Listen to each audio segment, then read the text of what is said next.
Hey guys, my name is Masmio, and welcome to your episode of Monday Mailbox. This is a video series where you, the viewer, can submit your gaming-related questions, and then I'll give my humble opinion on them.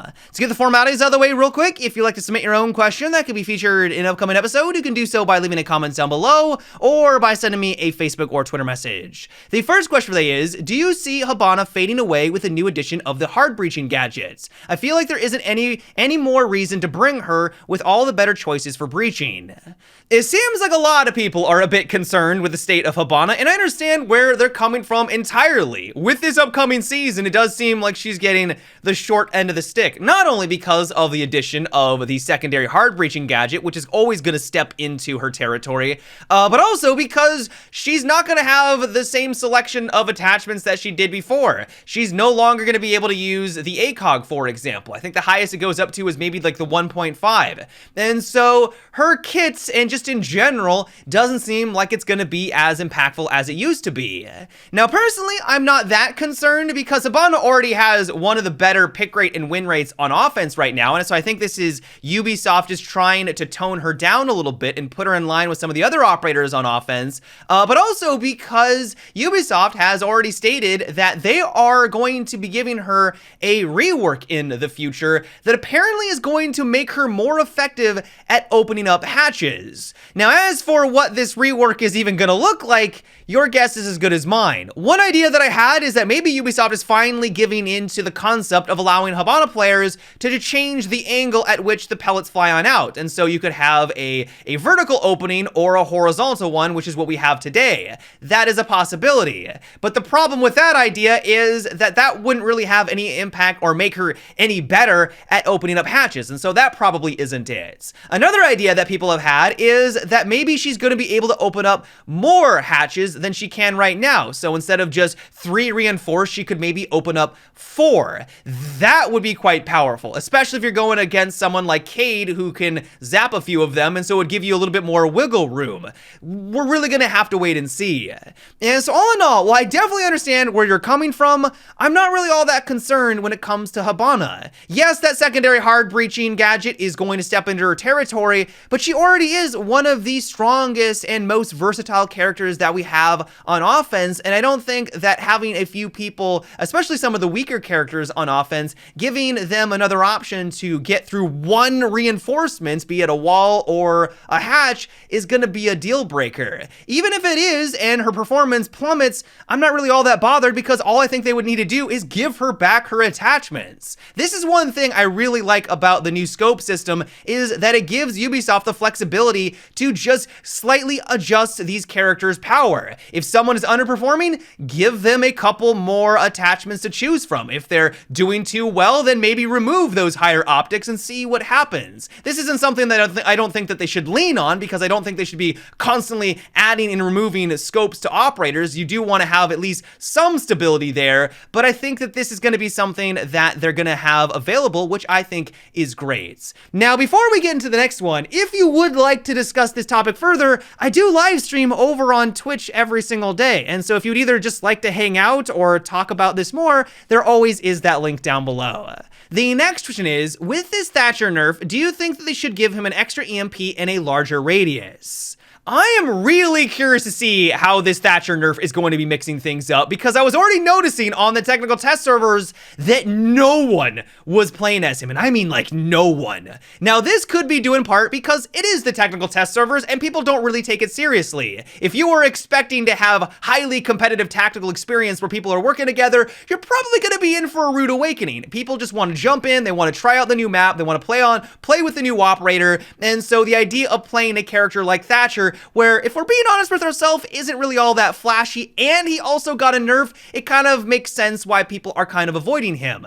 And so maybe when the live servers come out with this update, people are going to gravitate towards him once again to get through these reinforcements. But it was one thing that I already noticed. Even for someone like me who normally leans on him as a bit of a crutch because he is so powerful, I didn't even have any motivation to play as him. I think it's become very clear that Ubisoft is really trying to mix and shake up the meta. Not only with the introduction of the new attachments and the quality life improvements, but also with this big nerf to Thatcher. They want people using Twitch, Kali, and now Zero to take out these gadgets, and it shouldn't just all be on one character that just throws a gadget at a wall and then takes everything out. They want there to be more interactivity, and I think that's what they're trying to achieve here. Now, will they succeed? It's hard to say. Offense already feels like it's at a pretty big disadvantage right now, and so as soon as you do this, is it going to be even harder? If I had to make a prediction, Maverick is going to see a lot more play. Not only because he got an upgrade, he's going to have more canisters, allowing him to get through potentially 2 hatches and even more walls, but also because he has no counters. He can take out directly that bandit or that mute jammer, which Thatcher doesn't have the ability anymore. I don't think that it's going to make Thatcher completely obsolete, but I think that is going to be that new power dynamic with this new season. And so in general, just like with Hibana, I think we're going to have to wait and see how things develop. If he does need some improving, a larger AoE on his EMP and an extra gadget could be a great step in the right direction. We won't really know, I think, until people really sink their teeth into this new content. The next one comes from Diego, and it is, what do you think if they let Mozzie be able to take over Zero's cameras? I think this would be a good counter to Zero.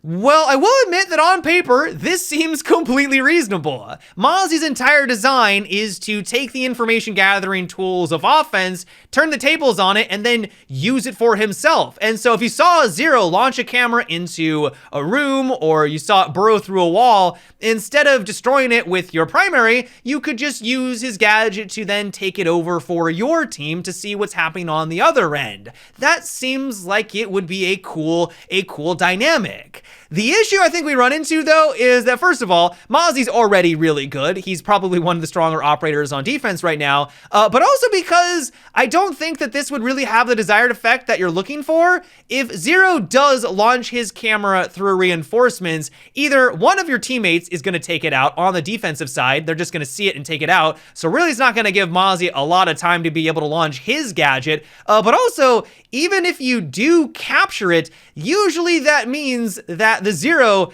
is just in the other room, or at least he's nearby. And so as soon as he realizes that the gadget is no longer under his control, he can just take it out from the other side of the wall. Like, the gadget is seen on either end. And so it's really not going to do a whole lot. It's like, yeah, you may capture it for a second or two, but then he's just going to drop it because it's stationary. You can't drive this thing away like you could with a drone as soon as you captured it. And so I just don't think it's really going to be all that beneficial.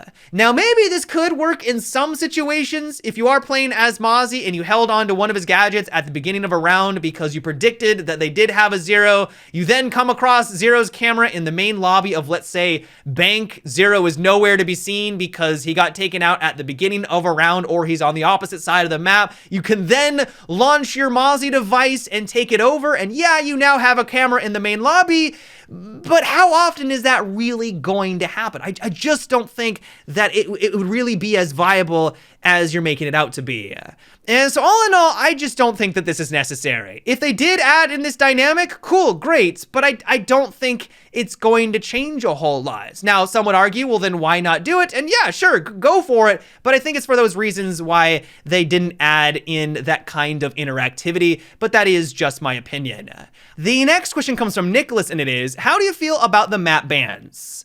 I don't know how I feel about it, because on the one hand, I'm ecstatic. This has been something that the player base has been wanting for a very long time now. There is no way that Ubisoft is going to ever be able to make every single one of the maps in the rank rotation perfectly balanced, and some are going to be more popular than others. And so allowing players to choose what map they want to play on, even if it is just from a selection of 3, or which ones they don't want to experience, I think this is a great direction for that competitive aspect of Siege. On the other side of the coin, though, I was already noticing a distinct lack of variety in the maps that we were playing on. I am someone, this may come as a surprise, I actually like playing on Canal every so often. I even, dare I say, enjoy playing on Outback, not because I necessarily think that it's well balanced, but it just kind of spices things up. If it eventually just gets to the point where only playing on a few maps in the rotation because those are the ones the community deems to be most popular, if those come up in the rotation, that's all you're going to play,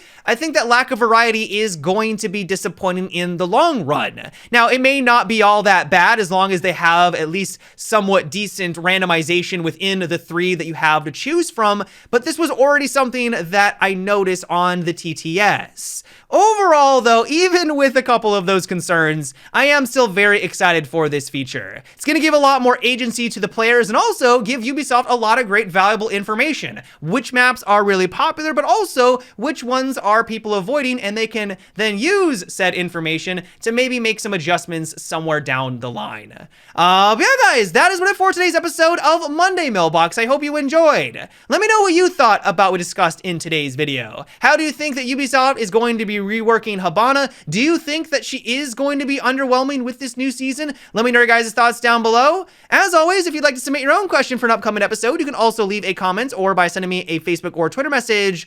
But until next time, guys, have a good one and take it easy.